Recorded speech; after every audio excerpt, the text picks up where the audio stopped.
నిత్య ప్రేమతో నన్ను ప్రేమించెన్, నిత్య ప్రేమతో నన్ను ప్రేమించెన్. ప్రార్థన చేసుకుందాం. మహాకృపయు కనికరము కలిగిన మా కన్న తండ్రి, ఘనమైన ఉన్నతమైన నీ నామమునకు స్తుతులు స్తోత్రములు చెల్లిస్తున్నాం. శాశ్వత ప్రేమ నీ టీవీ కార్యక్రమం ద్వారా పరిశుద్ధ లేఖనములను ధ్యానించుచుండగా నీ దాసుడనైనా నన్ను మరుగుపరచండి. శక్తి కలిగిన నీ మాటలు చెప్పగలిగే సామర్థ్యాన్ని అనుగ్రహించండి. వినుచున్న నీ పిల్లలకు నైనా వివేచనను అనుగ్రహించి నీకు మహిమకరంగా, మా కుటుంబాలకు ఆశీర్వాదకరంగా ఈ కార్యక్రమాన్ని ముందుకు తీసుకొని వెళ్ళమని మిమ్మల్ని బ్రతిమలాడుతూ ప్రాధేయపడుతూ క్రీస్తు నామం నీ ప్రార్థన అడిగి వేడుకొనుచున్నాము తండ్రి, ఆమేన్. ప్రేమన దేవుని వర్లారా, దేవుని మహాకృపను బట్టి, ఆయన ఉన్నతమైన ప్రేమను బట్టి పరలోకమందున్న కన్న తండ్రిని స్తుతిస్తూ క్రీస్తు పేర కృతజ్ఞతాస్తుతులు చెల్లించుచున్నాను.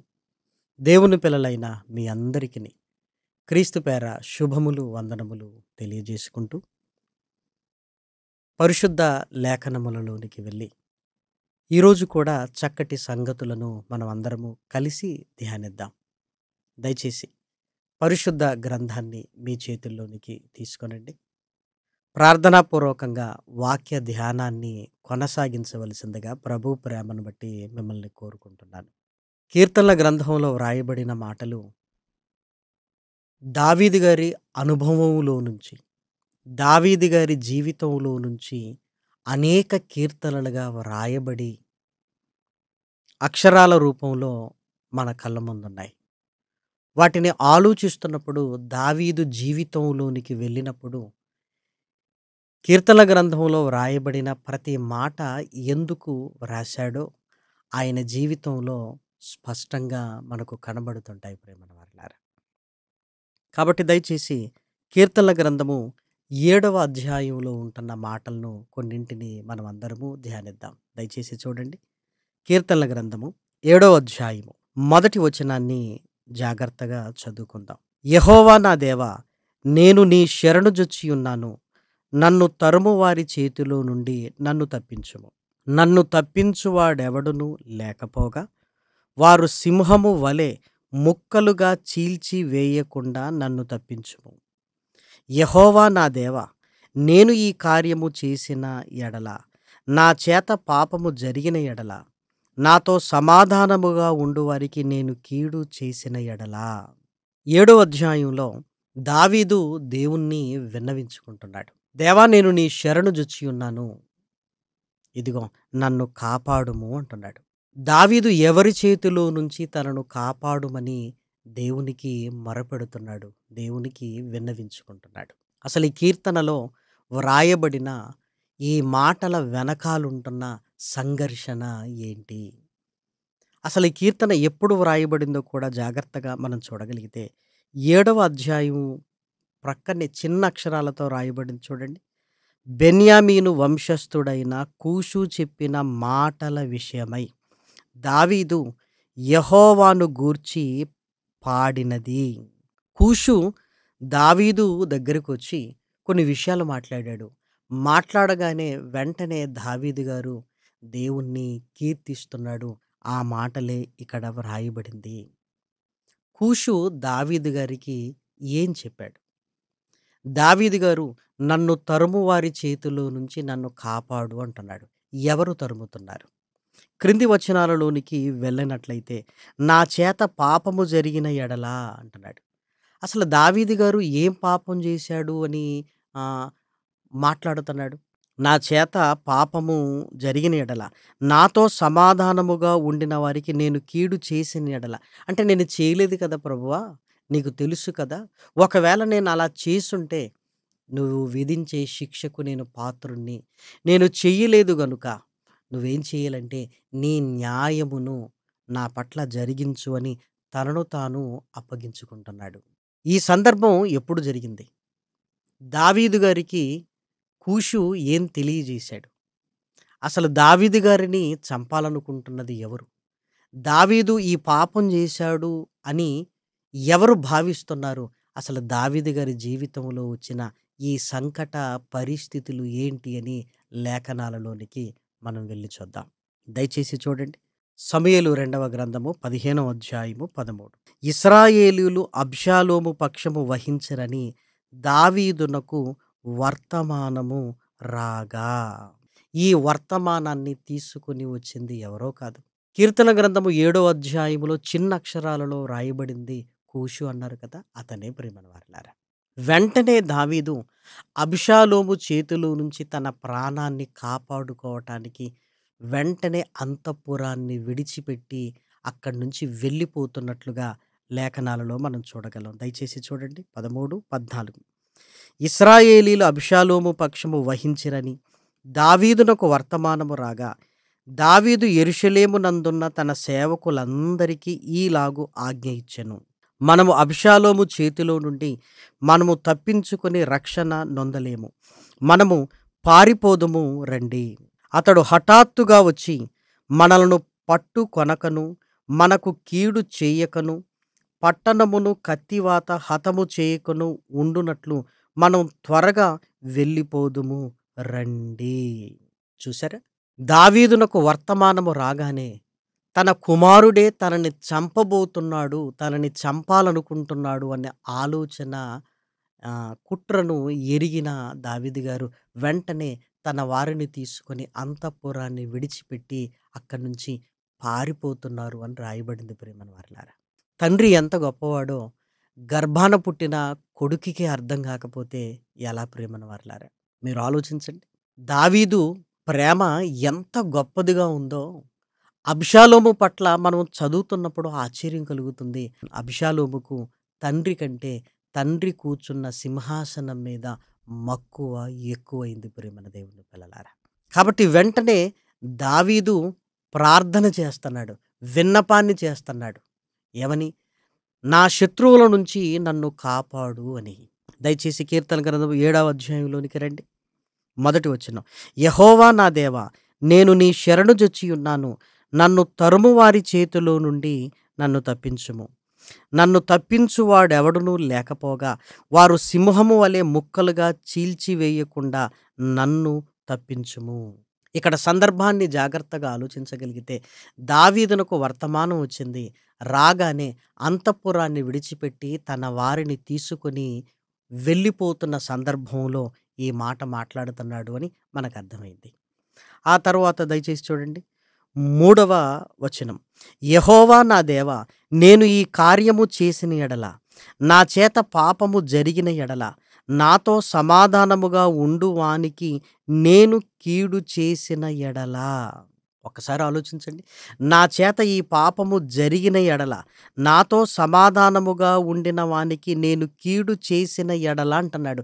మరలా ఏ సందర్భాన్ని గురించి దావీదు గారు మాట్లాడుతున్నారు అని ఆలోచించగలిగితే సమూయేలు 2వ గ్రంథము 16వ అధ్యాయము 5వ వచనం. రాజైన దావీదు బహురీము దాపునకు వచ్చినప్పుడు సౌలు కుటుంబీకుడగు గేరా కుమారుడైన షిమి అనునొకడు అచ్చటి నుండి బయలుదేరి వచ్చెను. అతడు వెంట నడుచుచు దావీదును శపించుచు, జనులందరును బలాఢ్యులందరును దావీదు ఇరుపార్శ్వముల నుండగా రాజైన దావీదు మీదను అతని సేవకులందరి మీదను రాళ్ళు రువ్వుచూ వచ్చెను. షిమి, నరహంతకుడా, దుర్మార్గుడా, చీపో చీపో, నీ వేల వలనని నీవు వెళ్ళగొట్టిన సౌలు ఇంటి వారి హత్యను యెహోవా నీ మీదికి రప్పించి, యెహోవా నీ కుమారుడైన అబ్షాలోము చేతికి రాజ్యమును అప్పగించియున్నాడు. నీవు నరహంతకుడవు గనుక నీ మోసములో నీవు చిక్కుబడి యున్నావని చెప్పి రాజును శపింపగా. అంటే ఇశ్రాయేలీలకు ఏమర్థమైంది అంటే దావీదే కావాలి అని కుట్రపూరితంగా సింహాసనం మీదికి వచ్చేశాడు, సౌలు కుటుంబీకుల అడ్డు తొలగించుకొని అని అబ్షాలోము ఇశ్రాయేలీలందరినీ తన పక్షాన వహించేటట్లుగా చేసుకున్నాడు. ఇప్పుడు దావీదు గారు దేవునికి విన్నవించుకుంటూ, ఆ పాపము నేను చేశానా? హత్యకు నాకేమైనా సంబంధం ఉందా నాయన? ఒకవేళ నేను తప్పు చేస్తే నీ న్యాయ విధి ఏదైనా సరే, కానీ నేనే తప్పు చేయలేదు. కాబట్టి దయచేసి నీ న్యాయము నా పట్ల జరిగించనిమ్ము అని దావీదు వేడుకుంటున్నాడు ప్రేమన వారలారా. ఇప్పుడు దయచేసి కీర్తనలు 7వ అధ్యాయంలో 3వ వచనం. యెహోవా నా దేవా, నేను ఈ కార్యము చేసిన యెడల, నా చేత పాపము జరిగిన యెడల, నాతో సమాధానముగా ఉండు వానికి నేను కీడు చేసిన యెడల, నేను సౌలు కుటుంబీకుల హత్య విషయంలో నేను నిమిత్త మాత్రుడని. ఆ హత్యకు నాకు సంబంధము లేనే లేదు. సౌలు కుటుంబీకులను తొలగించుకొని నేను రాజునవ్వాలన్న ఆలోచన నాది కాదు. నీకు తెలుసు నాయనా. కానీ ఇశ్రాయేలీలందరూ అలా మాట్లాడుకుంటున్నారు. షిమీ దావీదును శపిస్తున్నాడు ప్రేమన దేవుని పిల్లలారా. నువ్వు మోసం చేశావు. ఆ మోసములోనే నువ్వు పడిపోయావు. అందుకే దేవుడే నీ కుమారుడైన అబిషాలోముకు రాజ్యాన్ని ఇచ్చాడు అని షిమీ మాట్లాడుతున్నప్పుడు, చంపాలా అని అడిగారు దావీదు ప్రక్కనే ఉంటున్న యోవాబు. కానీ వద్దు అన్నాడు ప్రేమన వారలారా. వద్దు అన్నాడు. అదే విషయాన్ని చెప్తున్నాడు చూడండి. 5వ వచనం. శత్రువు నన్ను తరిమి పట్టుకొననిమ్ము, నా ప్రాణమును నేలకు అనగదొక్కనిమ్ము, నా అతిశయాస్పదమును మట్టిపాలు చేయనిమ్ము, నిర్నిమిత్తముగా నన్ను బాధించిన వారిని నేను సంరక్షించి తిని గదా. షిమీ నన్ను బాధించాడు, నేను సంరక్షించాను. అతన్ని చంపాలని అడిగినప్పుడు నేను వద్దు వద్దు అతన్ని చంపొద్దు అని నేను సంరక్షించాను గదా. దేవా, ఒక్కసారి జ్ఞాపకం చేసుకో అంటున్నాడు. అదేవిధంగా కీర్తనలు 3వ అధ్యాయంలో కూడా ఈ మాటలు మరలా మనకు కనపడుతుంటాయి ప్రేమన వారలారా. 3వ అధ్యాయంలో చిన్నక్షరాలతో రాయబడింది చూడండి. అబ్షాలోమును తన కుమారుడు ఎదుట నుండి పారిపోయినప్పుడు దావీదు రచించిన కీర్తన. కాబట్టి ఈ మాటలు కూడా 7వ అధ్యాయంలో ఉంటున్న మాటలతో సరితూగుతుంటుంటాయి, సరిపోతుంటాయి ప్రేమన దేవుని పిల్లలారా. కాబట్టి 3వ అధ్యాయాన్ని ధ్యానిస్తున్నప్పుడు, 7వ అధ్యాయాన్ని ధ్యానిస్తున్నప్పుడు అబ్షాలోము రాజు కావాలనని పండిన ఆ కుట్రను, ఆ సందర్భాలను జాగ్రత్తగా మనం ఆలోచించగలిగితే ఈ కీర్తనలను స్పష్టంగా మనం అర్థం చేసుకోగలుగుతాం. తర్వాత కీర్తనల గ్రంథము 7వ అధ్యాయంలో దయచేసి చూడండి. దుష్టుల చెడుతనము మాన్పుము, నీతిగల వారిని స్థిరపరచుము, యథార్థ హృదయులను రక్షించు దేవుడే నా కేడమును మోయువాడునై ఉన్నాడు. న్యాయమును బట్టి ఆయన తీర్పు తీర్చును. ఆయన ప్రతి దినము కోపపడు దేవుడు. ఒకడును మల్లని ఎడల ఆయన తన ఖడ్గమును పదును పెట్టును. తన విల్లు ఎక్కుపెట్టి దానిని సిద్ధపరిచి ఉన్నాడు. వాని కొరకు మరణ సాధములను సిద్ధపరిచి ఉన్నాడు. తన అంబులను అగ్ని బాణములుగా చేసి ఉన్నాడు. పాపము కనుటకు వాడు ప్రసవ వేదన పడుచున్నాడు. చేటును గర్భమున ధరించిన వాడై అబద్ధమును కనియున్నాడు. ఇంకా ఈ మాటలు చూస్తున్నప్పుడు దావీదు గారు ఎవరిని గురించి ఈ మాటలు మాట్లాడుతున్నాడు? దేవా, నేనైతే న్యాయముగా ఉన్నాను, న్యాయము తీర్చు. ఇదిగో వారు దుష్టులుగా ఉన్నారు, వారి క్రియలను మాన్పు. నేనైతే నీకు తెలుసు కదా అని తనను తాను అప్పగించుకుంటున్నాడు. మరణ సాధనములు నీవు వాని కొరకు సిద్ధపరుస్తావు. వాడు గుంటను త్రవ్వాడు, ఆ గుంటలో వాడే పడిపోతాడు అని తర్వాత వచనంలో కూడా మనకు కనపడుతుంది. ఎవరిని గురించి మాట్లాడుతున్నాడు అని జాగ్రత్తగా మరలా లేఖనాలలోనికి వెళ్ళి మనం చూడగలిగితే సమూయేలు 2వ గ్రంథము 17వ అధ్యాయములో వ్రాయబడిన చక్కటి మాట ప్రేమన దేవుని పిల్లలారా. 23వ వచనం. అహీతోపేలు తాను చెప్పిన ఆలోచన జరగకపోవుట చూచి గాడిదకు గంత కట్టి ఎక్కి తన ఊరునున్న తన ఇంటికి పోయి తన ఇల్లు చక్కబెట్టుకొని ఉరిపోసుకొని చనిపోయెను. జనులు అతని తండ్రి సమాధి యందు అతనిని పాతిపెట్టిరి. ఇక్కడ అహీతోపేలు కనపడుతున్నారు. అంటే అబ్షాలోము కుట్రలో చేరిన వారిలో ముఖ్యుడు ఎవరంటే అహీతోపేలు. అసలు అహీతోపేలు గురించి పరిశుద్ధ గ్రంథంలో వ్రాయబడిన మాటను మనం చూడగలిగితే సమూయేలు 2వ గ్రంథము 16వ అధ్యాయము 23వ వచనం. ఆ దినములలో అహీతోపేలు చెప్పిన ఏ ఆలోచన అయినను ఒకడు దేవుని యొద్ద విచారణ చేసి పొందిన ఆలోచన అయినట్టుగా ఉండెను. దావీదు అబ్షాలోమును దానిని అట్లే ఉంచుచుండిరి. అంటే దేవుని దగ్గర నుంచి వచ్చిన విచారణలా ఉండేది అన్నాడు. ఈ అబ్షాలోము కుట్రలో అహీతోపేలు కూడా జాయిన్ అయ్యాడు ప్రియమైన వారలారా. దావీదు అహీతోపేలు విషయంలో దావీదు కూడా అతని మాట వినేవాడు గనుక అహీతోపేలు ఇందులో జాయిన్ అయ్యాడు, ఇందులో చేరాడు అంటే కుట్ర బలముగా జరుగుతుంది అని విన్నవించుచున్నాడు. అప్పుడు దావీదు విన్నపాన్ని, దావీదు ప్రార్థనను దేవుడు ఆలకించి దానిని చెడగొట్టడానికి ఇదిగో హూషైని పంపించినట్లుగా లేఖనాలలో మనం చూడగలం. సమూయేలు 2వ గ్రంథము 17వ అధ్యాయము 5వ వచనం. అంతటా ఆర్కీయుడైన హూషై ఏమి చెప్పునో మనము వినునట్లు అతనిని పిలువనంపుడని అబ్షాలోము ఆజ్ఞ ఇయ్యగా హూషై అబ్షాలోము నొద్దకు వచ్చెను. అబ్షాలోము అహీతోపేలు చెప్పిన ఆలోచన అతనికి తెలియజేసి, అతని మాట చొప్పున మనము చేయుదుమా చెయ్యకుందుమా, నీ ఆలోచన ఏమైనది చెప్పుమని అతన్ని అడుగగా హూషై అబ్షాలోముతో ఇట్లనెను, ఈసారి అహీతోపేలు చెప్పిన ఆలోచన మంచిది కాదు. అంటే అహీతోపేలు చెప్పింది దావీదుకు సంకటంగా మారే అవకాశం ఉంది. కానీ దావీదు దేవునికి విన్నవించుకుంటున్నాడు, దీనిని చెడగొట్టు నాయనా అని. వెంటనే హూషైని దేవుడు అక్కడికి పంపించాడు. ఈసారి అహీతోపేలు చెప్పిన ఆలోచన మంచిది కాదు అని అహీతోపేలు ఆలోచన జరగకుండా చేశాడు. అహీతోపేలు ఏం చేశాడు? నీ తండ్రి అయిన దావీదు మీదికి ఇప్పుడు వెళ్ళటం మంచిది అని చెప్పాడు. హూషై వెళ్ళి, నీ తండ్రి ఎంత బలాఢ్యుడో తెలుసు, ఆయన సైన్యము దగ్గర ఉండడు, కాబట్టి ఇప్పుడు మంచిది కాదు, మనం అందరం కలిసి ఒక్కసారి అతని మీద పడాలి అనగానే వెంటనే అబిషాలోము హూషై చెప్పిన మాట విన్నాడు.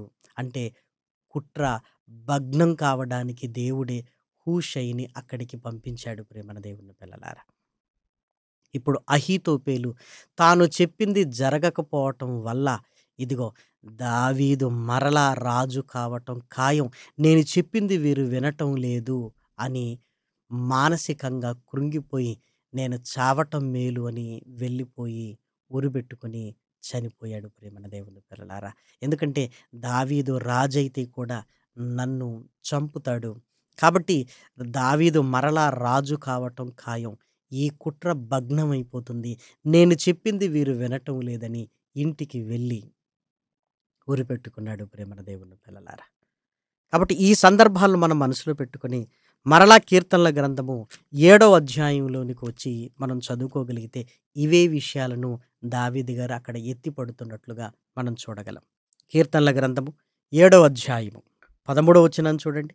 వాని కొరకు మరణ సాధనములను సిద్ధపరిచి ఉన్నాడు, తన అంబులను అగ్నిబాణములుగా చేసి ఉన్నాడు, పాపమును కనుటకు వాడు ప్రసవ వేదన పడుచున్నాడు, చేటును గర్భమున ధరించిన వాడై అబద్ధమును కనియున్నాడు, వాడు గుంట త్రవ్వి దానిని లోతు చేసి ఉన్నాడు, తాను త్రవ్విన గుంటలో తానే పడిపోయెను, వాడు తలంచిన చేటు వాని నెత్తి మీదికే వచ్చును, వాడు యోచించిన బలాత్కారము వాని నడి నెత్తి మీదనే పడును.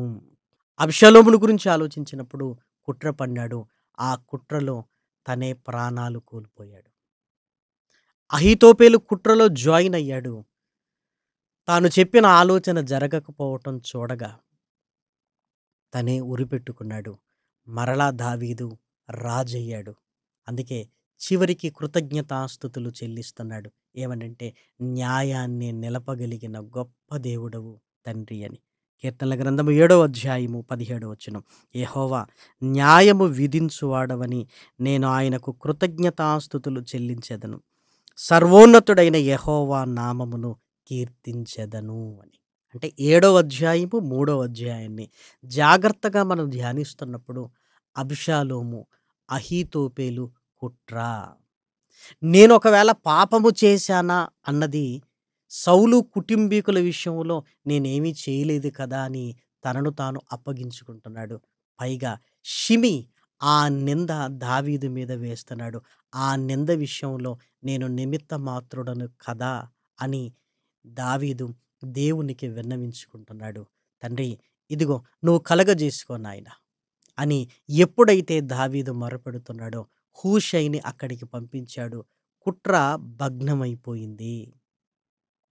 కీడు చేద్దామనుకున్న వారికే కీడులో పడ్డారు. అంటే ఎట్టి పరిస్థితులలో దేవుడు అన్యాయము చెయ్యడు. దేవుడు న్యాయవంతుడు. ఆయన సింహాసనానికి నీతి, న్యాయములు ఆధారములు గనుక మనము కూడా దావీదు లాంటి పరిస్థితులలో ఉన్నప్పుడు మనల్ని మోసగించాలని ఎవరైనా ఆలోచన చేసి కుట్ర పన్నుతున్నప్పుడు మనం దేవునికి అప్పగించుకుంటే చాలు. దేవుడు నీతి న్యాయములను స్థిరపరిచి బలపరచగలిగే దేవుడు. ప్రేమన దేవుని పిల్లలారా, ఏదో జరిగిపోతుంది అని మనము ఎత్తులకు పై ఎత్తులు వేస్తూ మనం సమయాన్ని వృధా చేసుకోకూడదు. దేవునికి మనల్ని అప్పగించుకుంటే దేవుడు నీతి న్యాయములు జరిగిస్తాడు. ఎవడు తీసుకున్న గోతిలో వాడే పడిపోతాడు. ఎవడైనా కీడు తలపెట్టాలనుకుంటే ఆ కీడు వానికే సంభవిస్తుంది అని అహితోపేలును బట్టి, అబిషాలోమును బట్టి మనం అర్థం చేసుకోగలం. దావీదు మరలా రాజై సింహాసనం మీద కూర్చున్నాడు. ప్రేమన వారలారా, దయచేసి ఆలోచించండి.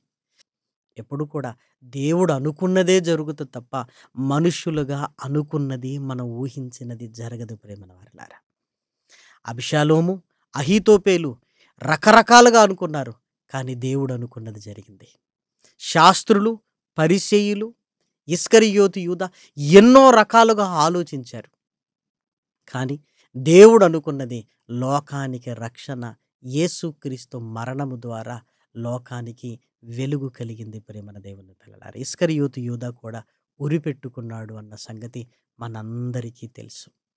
కాబట్టి నీ విషయంలో, నా విషయంలో, సమాజంలో, కుటుంబాలలో మనం బ్రతుకుతున్నప్పుడు అందరికీ మనం అర్థం కాదు. అర్థం కాకపోయినా పర్వాలేదు. మనము దేవుని కొరకు నీతి యథార్థంగా ఉన్నప్పుడు ఎవరు ఎన్ని కుట్రలు పన్నినా దానిని భగ్నం చేసి దేవుడు నిన్ను నన్ను నిలపగలిగే సమర్థుడు. ప్రేమన వారలారా, మరలా ఇశ్రాయేలీలందరూ తెలుసుకున్నారు. దావీదు సింహాసనం మీద కూర్చోగానే అబిషాలోము చంపబడగానే. కాబట్టి కష్టాలలో ఉన్నప్పుడు, కన్నీళ్ళలో ఉన్నప్పుడు, ఇబ్బందులలో ఉన్నప్పుడు, నమ్మక ద్రోహము చేసేవారిని బట్టి మనం కురింగిపోతుంటాం. అయ్యో, ఎందుకు ఇలా జరిగింది అని మనం బాధపడుతుంటాం. కానీ మనం నీతి న్యాయములు కలిగి బ్రతుకుతున్నప్పుడు దేవుడు న్యాయమును తీర్చగలిగే దేవుడు. కాబట్టి ఖచ్చితంగా నిన్ను లేవనెత్తుతాడు, నిన్ను బలపరుస్తాడు. మరలా దేవుడు తన న్యాయాన్ని నీ పట్ల జరిగిస్తాడు. ఇప్పుడు ఏం జరుగుతుందన్న దాన్ని బట్టి దుష్టులు ఆలోచిస్తారు, కానీ దేవుడు ఏం చేయబోతున్నాడు అని ఆశతో ఎదురు చూస్తూ నిరీక్షణను మనం కలిగి ఉండాలి. ప్రేమన వారలారా, శాస్త్రులు అనుకున్నదేంటి? శిక్ష విధించాలి అని. దేవుడు అనుకున్నదేంటి? పాపమునకు శిక్ష విధించాలి అని. కాబట్టి దేవుని ఆలోచనలు ఎప్పుడూ మనుషులకు అందవు, అవి ఉన్నతంగా ఉంటాయి. కాబట్టి ఇప్పుడు నీ జీవితంలో, నా జీవితంలో కుట్రలు పన్నుతున్నారు, నన్నేదో చెయ్యాలనుకుంటున్నారు, ఇదిగో నన్ను ఏదో చేసేస్తారు అని నువ్వు భయపడవలసిన అవసరత లేదు. ఒక్కసారి దావీదు దేవుని వైపు చూచినట్లు, దేవునికి విన్నవించుకున్నట్లుగా ఒక్కసారి నీవు దేవుని వైపు చూడు. నీతి న్యాయములు కలిగి నువ్వు ఉంటే ఆ నీతి న్యాయములను బట్టి ఎప్పుడు దేవుడు న్యాయాన్ని తీర్చగలిగే సమర్థుడు. ప్రేమన దేవుని పిల్లలారా, ఎందుకంటే దావీదు లాంటి పరిస్థితులు మన కుటుంబంలో కూడా వస్తాయి. కుటుంబ పరిస్థితులను బట్టి దిగజారిపోకూడదు, విశ్వాసాన్ని విడిచిపెట్టకూడదు. దేవుని వైపు చూస్తున్నప్పుడు ఏది నిజం, ఏది అబద్ధం, ఎవరు తప్పు చేశారు, ఎవరి పక్షాన నీతి ఉందని దేవుడు నిన్ను నన్ను నిలబెట్టే రోజు ఒకరోజు వస్తుంది. ప్రేమన దేవుని పిల్లలారా, నిజంగా అలాంటి పరిస్థితుల మధ్య మన జీవితం ఉంటే కీర్తనలు 3వ అధ్యాయము 7వ అధ్యాయాన్ని చదువుకుంటున్నప్పుడు ఎంతగానో ఆదరించబడతాం. ప్రేమన దేవుని పిల్లలారా, కాబట్టి ఎప్పుడు వాక్యాన్ని బట్టి మన బ్రతుకులో ఉన్నప్పుడు వచ్చిన కష్టాలు, కన్నీళ్ళు ఇక మనల్ని ఏం చేస్తాయని మనం భయపడుతుంటాం. కానీ దేవుడున్నాడని ధైర్యము కలిగి ఆయన వైపు చూస్తే కష్టాలు ఎంత వేగంగా మన చుట్టూ అలుముకుంటాయో అంతే వేగంగా మేఘము విడిపోయినట్లుగా దేవుడు వాటిని విడగొడతాడు. ప్రేమన వారలారా, మరలా స్వచ్ఛమైన ఆకాశము కనిపించినట్లుగా మన నీతి అందరికీ కనబడుతుంది ప్రియమైన వారలారా. దావీదు వలె, మహనీయుడైన యేసుక్రీస్తు వలె. కాబట్టి దయచేసి కీర్తన గ్రంథంలో ఉంటున్న లేఖనాలు దావీదు గారి జీవితానికి సంబంధించినవని, ఈ లేఖనాలను చదువుతున్నప్పుడు దావీదు జీవితంలో జరిగిన సంఘటనలను ఆలోచించినప్పుడు నిజంగా మరింత లోతుగా వెళతాం. మన జీవితంలో జరుగుతున్న సంఘటనలకు ఆపాదించుకొని దేవుని కొరకు మనం బలంగా ఉంటాం మన వారలారా. కాబట్టి దయచేసి ఈ మాటలన్నీ మనందరికీ ఆదరణకరంగా దేవుడు మన హృదయంలో ఫలింప చేయాలని కోరుకుంటూ ఈ మాటలు నేను ముగిస్తున్నాను. ప్రార్థన చేసుకుందాం. మహాకృపయు కనికరము కలిగిన మా కన్న తండ్రి, ఘనమైన ఉన్నతమైన నీ నామమునకు స్తుతులు స్తోత్రములు చెల్లిస్తున్నాం. విలువైన నీ మాటలు నాయన ధ్యానించాం. తనే విని విడిచిపెట్టకుండా మా హృదయాలలోనైనా భద్రపరుచుకొని నీ వైపు చూడగలిగే భాగ్యాన్ని అనుగ్రహించండి. ప్రసారం అవుతున్న శాశ్వత ప్రేమ టీవీ కార్యక్రమాలు అనేకులకు దీవెనకరంగా మలచమని మిమ్మల్ని ప్రాధేయపడుతున్నాం. తండ్రి, ప్రార్థన సహాయాన్ని కోరిన నీ పిల్లల్ని జ్ఞాపకం చేసుకోండి. కష్టాలలోనూ, కన్నీళ్లలోనూ, ఇబ్బందులలోనూ, అనారోగ్య పరిస్థితులలోనూ, మానసికమైన వేదనలోనూ, కుటుంబాలలోనైనా కలతలు కలిగిన స్థితిని నాయన జ్ఞాపకం చేసుకోండి. నీ పిల్లలకు ధైర్యాన్ని, మనోబలాన్ని, ఆదరణను కలిగించి నాయన నిలవబెట్టండి. తండ్రి, ఉద్యోగాల కొరకు ఎదురు చూస్తున్న నీ పిల్లలకు నాయన విజయ తీరాలకు నాయన చేర్చండి. తండ్రి, శోధనలో ఉంటున్న నీ పిల్లలకు విజయాలను అనుగ్రహించండి. ఇంకను వాక్యపు సమృద్ధితో నాయన పరిస్థితుల కంటే నాయన తండ్రి భక్తిని కలిగినైనా ఎలాంటి పరిస్థితుల్లోనైనా నీ కొరకు నిలబడగలిగే భాగ్యాన్ని అనుగ్రహించండి. దీని కొరకు సహాయ సహకారాలు అందిస్తూ బలపరుస్తున్న నీ పిల్లలను నాయన జ్ఞాపకం చేసుకోండి. తండ్రి, ఈ సేవా పరిచర్య ఫలాన్ని నాయన నీ పిల్లలకు అనుగ్రహించి సమస్త విషయాలలో నాయన నీ సహాయాన్ని అనుగ్రహించి ముందుకు తీసుకొని వెళ్ళమని మిమ్మల్ని కోరుకుంటూ ఘనత, మహిమ, ప్రభావములు నాయన మీకే ఆరోపిస్తూ తండ్రి, నీ దృష్టికి మమ్మల్ని అందరినీ నాయన మేము తగ్గించుకుంటూ మా హృదయాలలో నాయన నిన్ను ప్రతిష్ఠించుకొనుచు క్రీస్తు నామముని ప్రార్థన అడిగి వేడుకొనుచున్నాము తండ్రి. ఆమేన్.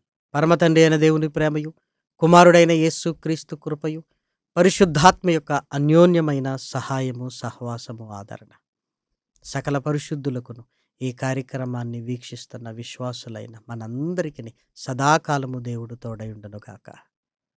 ఆమేన్. ప్రేమకు సాటి వేరెవ్వరు, నీ ప్రేమకు సాటి వేరెవ్వరు, ప్రేమకు సాటి వేరెవ్వరు, నీ ప్రేమకు సాటి వేరెవ్వరు, ప్రేమా స్వరూపి నా యేసయ్యా. స్వార్థం లేనిది ప్రేమ, అన్నీ ఓర్చును ప్రేమ, గంభం లేనిది ప్రేమ, అపకారమునే మరచును ప్రేమ, ఉప్పొంగని గుణమే ప్రేమ, కోపం నిలుపదు ప్రేమ, అన్నీ దాడును ప్రేమ, మత్సరమే పడనిది ప్రేమ, గయనే చూపును ప్రేమ, గరికే చేచును ప్రేమ, సహనం చూపును ప్రేమ, నిరీక్షణతో నిలుచును ప్రేమ.